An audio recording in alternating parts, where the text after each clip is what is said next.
जो कथा भागवत में भगवान के विषय में बताया जाता है। मैंने कहा वे झूठ बोलते हैं। अगर कोई इंसान बीमार होता है तो कहां जाएगा बोलो? राम मंदिर जाओगे या अस्पताल जाओगे? कहते हैं गाय का गोबर खाने से कैंसर ठीक होता है, तो बताओ भक्तों, इलाज के लिए विदेश क्यों जाते हो? समझो जरा। ये सब हम लोगों को भगवान के नाम पर गुमराह कर रखा है। और जब यही लोग कहते हैं धन दौलत त्याग कर भगवान की शरण में आ जाओ, और खुद कहीं पर भागवत कहने जाते हैं, लाखों रुपये लेते हैं। ये मायाजाल ही तो है। भगवान की शरण में जाने का मतलब यह थोड़ी है कि अपने शरीर का ध्यान छोड़ दो। जो शरीर भगवान ने दिया है उसकी सेवा भी तो ईश्वर सेवा है। जब बुखार आता है तब राम की जगह दवा ढूंढते हो। जब जीवन भर की परेशानी हो तब बाबा का झूठा गोबर इलाज क्यों बन जाता है? गाय पूज्य है, इसमें कोई दो राय नहीं, पर यह कहना कि गोबर खाने से कैंसर ठीक हो जाएगा, यह विज्ञान नहीं, धोखा है। जो कथावाचक कहते हैं धन दौलत छोड़ दो, भगवान की शरण में आ जाओ, वो खुद लाखों के हवाई सफर करते हैं, एसी पंडाल में रुकते हैं और पाटीदारों से लिफाफा लेते हैं। तो त्याग हमें क्यों सिखाते हो?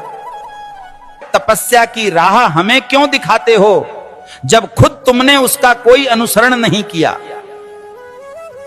भगवान के नाम पर डर बेचकर जो अपने महल खड़े करते हैं वो संत नहीं, व्यापारी हैं। सच्ची भक्ति वो है जो आंखें खोलती है, ना कि आंखें बंद करवाती है। और आखिर में बात सीधी सी है, भगवान अंधविश्वास से नहीं, सच सेवा और विज्ञान से मिलते हैं। सीताराम सीताराम। भविष्य मालिका कहती है जब पाप बढ़ेगा तो समय न्याय करेगा और धर्म की असली परीक्षा शुरू होगी। 2032 से सत्य युग का आरंभ होगा, लेकिन उससे पहले पूरी धरती हिलेगी। प्यारे भक्तों, 2 सूरज दिखेंगे आकाश में, पर उनमें से एक सूरज नहीं, विनाश का दूत होगा। बंगाल की खाड़ी में गिरेगा अग्निपिंड और समंदर उठकर धरती को लील जाएगा। 7 रात तक सूरज नहीं उगेगा, चांद नहीं दिखेगा, बस अंधकार होगा और भय, जिसे तुम प्राकृतिक आपदा कहोगे। तीसरा विश्व युद्ध दस्तक दे चुका है। शब्द नहीं, अब शस्त्र बोलेंगे। भारत पर हमला होगा, परंतु धर्म की धरती कभी झुकेगी नहीं, क्योंकि भगवान कल्कि का अवतार होगा।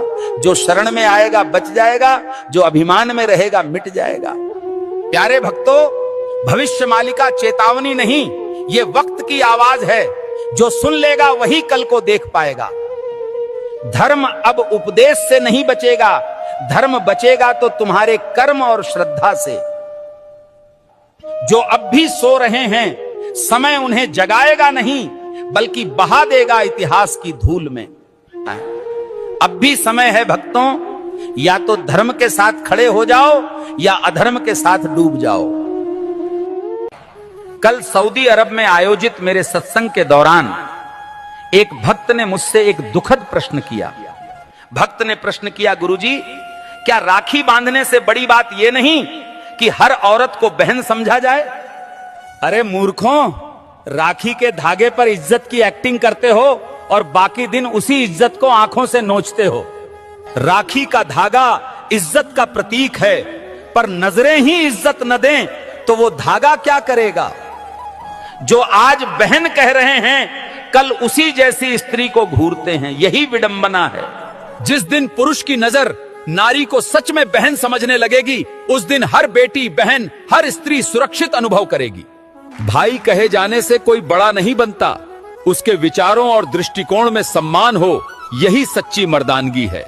राखी की रस्म निभाना सरल है, पर नीयत की सफाई असली परीक्षा है। हे प्रभु, जो स्त्री को देखकर गंदे ख्याल लाता है वो कभी भाई नहीं बन सकता। हर लड़की बहन जैसी लगे, ये सिर्फ कह देने से नहीं होता, जब तक मन से उसे बहन समझा न जाए। राखी कोई ताबीज नहीं है, ये चेतावनी है सोच को पवित्र करने की और नारी को नजर से नहीं सम्मान से देखने की। जिस पुरुष की मर्दानगी किसी नारी की रक्षा न कर सके, वो राखी के धागे का भी हकदार नहीं होता।